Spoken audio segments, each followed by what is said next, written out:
instructions and questions, and you have a chance to check your work.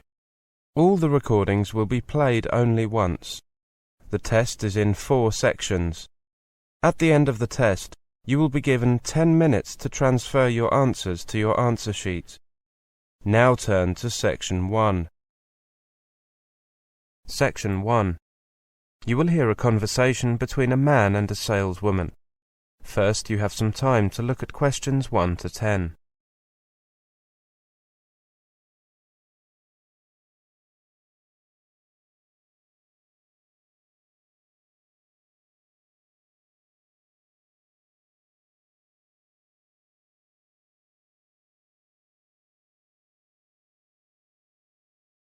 Now listen carefully and answer questions 1 to 10. Good morning, sir. How can I help you? I'd like to rent a car, please. Certainly. What kind of car were you thinking of? Oh, a small or medium-sized one. Could you show me a brochure or leaflet with the different available types? Of course. We have one type of small car and 2 types of medium-sized ones.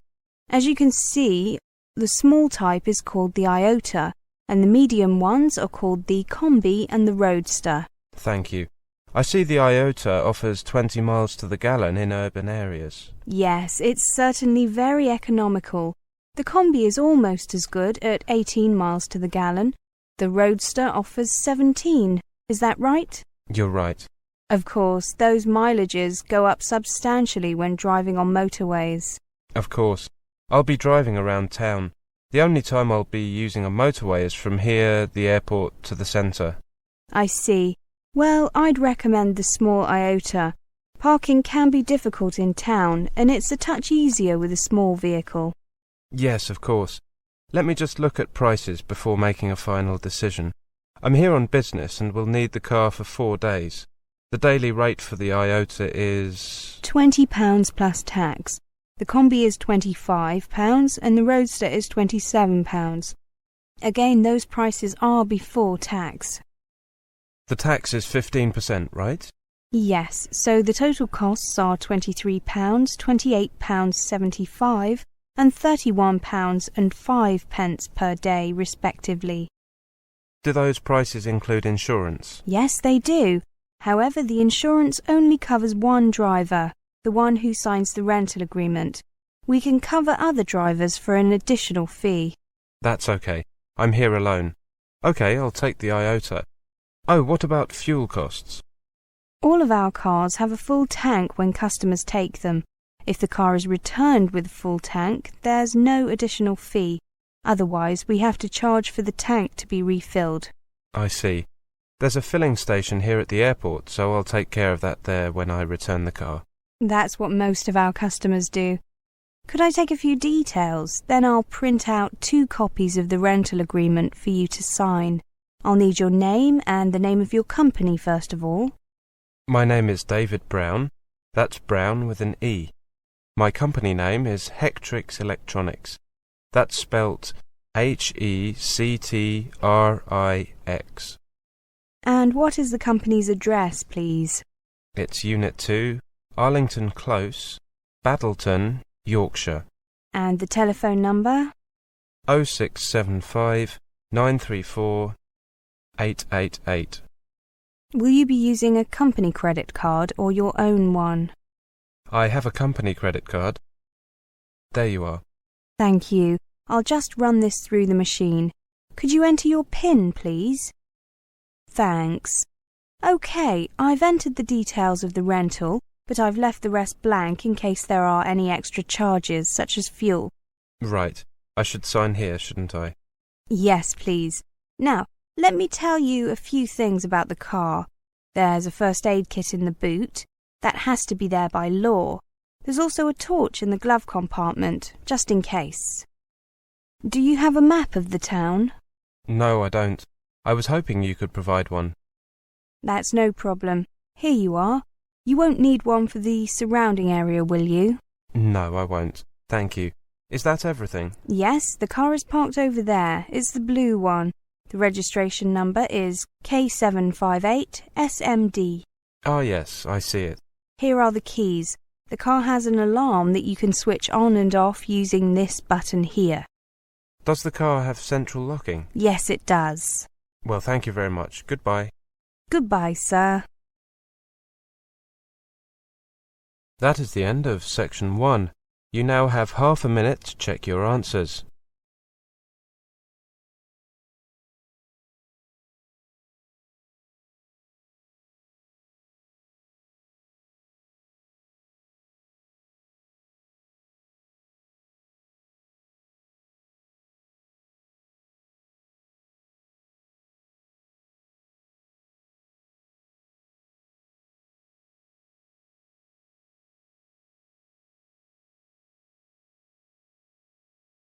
Now turn to section 2.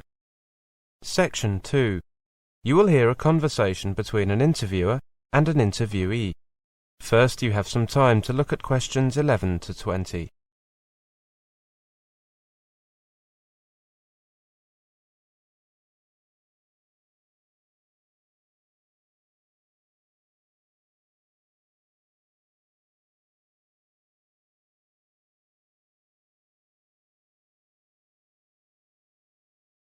Now listen carefully and answer questions 11 to 20. What was your holiday location and how did you hear about it? My holiday location was New York. I heard about visiting New York from some friends who were there and who were impressed of the beauty of the city and who even decided to stay there and start a new life. My friend and I received an invitation last summer from these friends, so I spent my holiday there. It was the best holiday I've ever been on. So you just went there with one friend, right? Yes, I travelled with my best friend, and it was very exciting because it was the first time either of us had travelled by plane. Our excitement grew higher and higher as we got close to New York. At the airport, I saw a lot of foreigners who had come there to work or to visit this incredible city. And I must say I was amazed by the number of these foreigners. I don't think I have ever seen so many foreign people in one place. How much time did you spend finding out information about New York and what resources did you use? I gathered the information I needed from my friends who lived there, from the internet, from the brochures that I took from the American Embassy, and of course from the travel agency where I got an idea of the cost of the trip and the flights. We got cheaper tickets by not taking a direct flight. We changed planes in London. Can you tell us the thing you like most in this place? The thing I liked most in New York was definitely the variety of buildings and monuments. I also enjoyed the parks. They were great. New York is a unique city. It's like you are in the middle of the world. It's considered by many to be the economic centre of the world. I also like the people. Some people told me that New Yorkers have a reputation for being unfriendly, but I didn't notice this. Were there any things that you didn't like? I think that the downside of my holiday was that there are crowds on the streets every day, almost all day long. Also, sometimes the bad weather that kept us in the house. How was your accommodation? My friends live in a big flat. My friend and I shared a bedroom, which was very big and comfortable, and most of all, we had the perfect view overlooking the ocean. So I must say that we had all the comfort we needed. They even gave us access to a computer for us to check our email or to play on when we were in the mood and when the weather was bad. You said that the people there were fine. Yes, the people from New York are very kind, and now I will tell everybody I know this. Whenever we needed help on the street because we didn't know where to go or because we found the map confusing, they always gave us a hand and helped us find our way. Did you make any new friends? Have you kept in touch? Yes, I made some new friends there. I made friends with my friends' neighbours. We spent much of our time together and sometimes they were our guides around the city. How did you spend your time? Did you participate in any recreational activities? During the day we went visiting and walking on the streets for hours, and when the weather was bad we played a lot of chess. We had the chance to participate in the 78th annual feast of San Gennaro. But we missed the 36th annual African American Day parade through the whole of Manhattan. And we went to the Richmond County Fair on Staten Island, which amazed us in every possible way. That is the end of section 2. You now have half a minute to check your answers.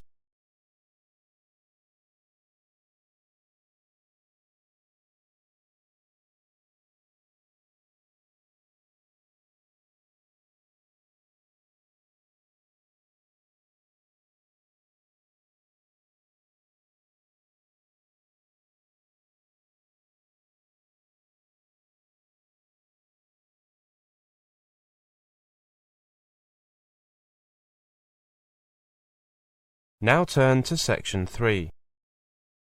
Section 3. You will hear a talk. First you have some time to look at questions 21 to 30.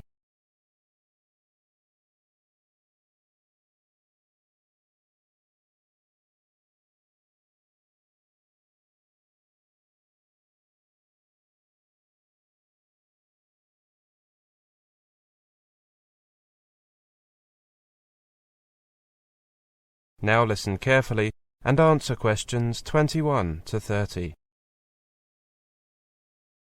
Come in, everyone. The office might be a bit crowded with 4 of us and all these materials.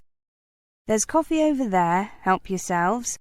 Now, we're here to discuss 3 types of learners: kinesthetic, visual, and auditory, and how we can teach each type.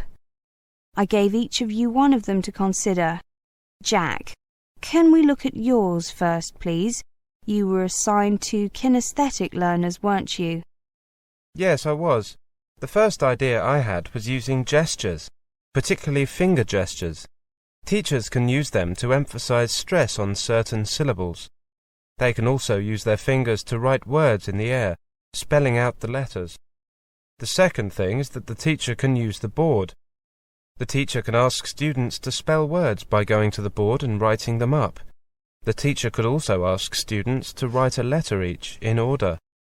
The teacher could put a poster on the board and students could go to the board with labels and label it as directed by the teacher. Another possibility is to ask students to organize words into categories on the board. Good. The important thing is to keep kinesthetic learners active, moving. Games are good for them. Jack, did you think of any? Yes, Helen. I thought of a couple. One is like charades. Divide the students into 2 or 3 teams.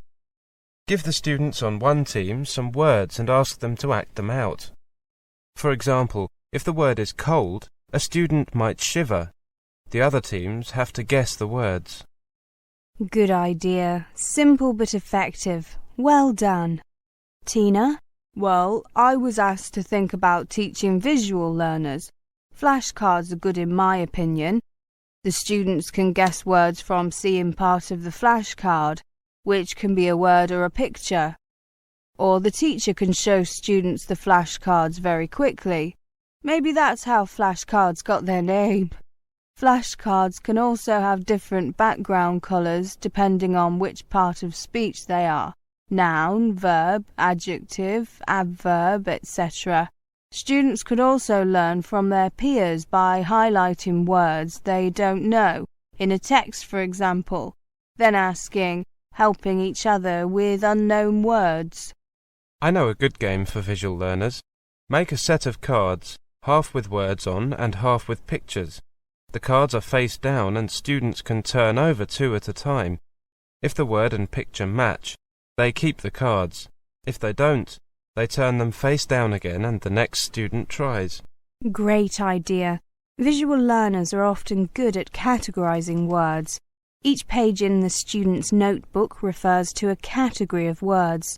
Students write new words on the correct page in their notebook for faster recall. For example, page 1 might be food, and page 2 could be telephone phrases. Spider diagrams are good too. Yes, they are. Helen, you were assigned auditory learners. OK, I had these ideas for teaching auditory learners. First, they could listen to a dictation and draw what they hear. For example, students listen to the teacher describing items of furniture and then draw them in the appropriate rooms of the house. Or the teacher could describe a picture. After the description, the teacher and students can see whose picture was closest to the original. Flashcards can also be used.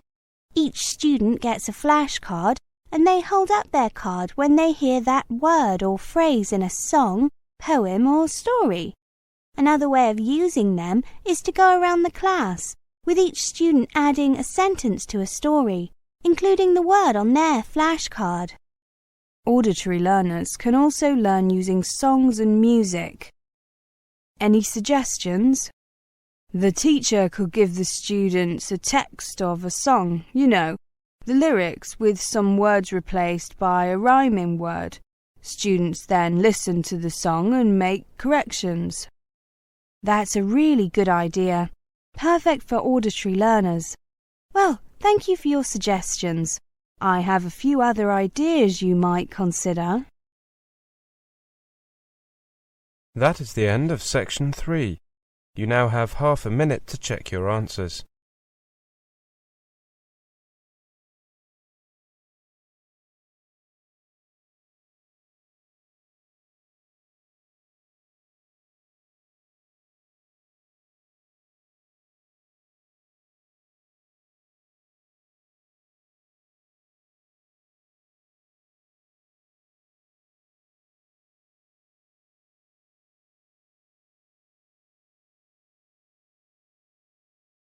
Now turn to section 4.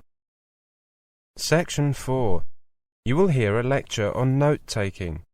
First, you have some time to look at questions 31 to 40.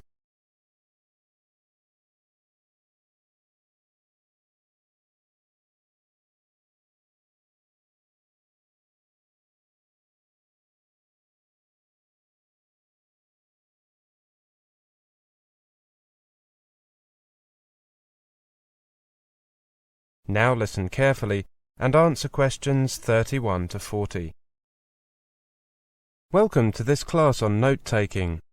Let's take a look at the basics first of all. The first question we need to look at is, why take notes? The purpose of taking notes during a lecture is to help you to concentrate on what the speaker is saying and to provide you with a summary in note form so that you can write up your notes in full later. Also, it may be that the notes provided by the lecturer are not sufficient.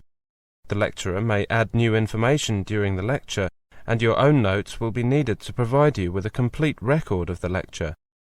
Taking your own notes will promote a deeper understanding of the content of the lecture. So, how do you take notes? The general principle in note-taking is to reduce the language by shortening words and sentences. The following advice will help you to take notes efficiently, leaving you free to listen to your lecturer. Remember that these notes are for you, and as such you can use any method you like, so long as it enables you to reproduce the ideas contained in the notes and show how these ideas connect to each other later. However, there are certain principles you should bear in mind, and certain conventions that are commonly used, which you may find useful. First of all, you must be able to determine what you need to write down. What is important to you? How do you know what is important and what is not? This is not an easy question to answer, but there are things you can look out for. The first piece of information you receive is the title of the lecture. This is perhaps the most important single piece of information of the whole lecture, so you should make sure that you write it down in full. Even better, find out what it is beforehand so that you can have time to think about what the lecture will be about. Secondly, listen for direct or indirect signals from the lecturer that tell you what is important. As a direct signal, for example, he or she may say, "This is important, write it down," or "Make sure you get this down," or he or she may make indirect signals such as pausing before saying something important, or saying it slowly, loudly, or with greater stress. Listen for repetition. When the lecturer repeats a point, Go back to your first notes and add in any new details or information. When a teacher or lecturer recommends a student to read a book, it's usually for a particular purpose. The book may contain useful information about the topic being studied, or it may be invaluable for the ideas or views that it puts forward, and so on. In many cases, the teacher doesn't suggest that the whole book should be read. In fact, he may just refer to a few pages which have a direct bearing on the matter being discussed. Now, how should you write your notes? As mentioned above, you can make notes in any way that you like, but the following guidelines will help you to develop a style that is both quick and accurate. Concentrate on the important ideas. Avoid repetition and omit things that do not need to be stated specifically, because only you yourself will be reading the notes, and you will know what they are referring to. Summarize important ideas. You can use words that are not used by the lecturer to restate in a shorter form what he or she is saying. Write in short phrases rather than in complete sentences. Many students ask me when they should write up their notes. You might not have time to note down everything you want during the lecture itself, so you must rewrite them as soon as possible, so that you minimize the risk of forgetting something. Finally, you should decide on a personal note-taking style, and be willing to adapt according to whom you are listening. For more practice in note-taking, take a look at these books which can be found in the resource room. Study Listening by Tony Lynch, particularly Units 6 and 12. Then there's Learning to Study English by Brian Heaton and Don Dunmore, especially Units 5 and 10. The first one is published by Cambridge University Press, and the second one is published by Oxford University Press. That is the end of Section 4.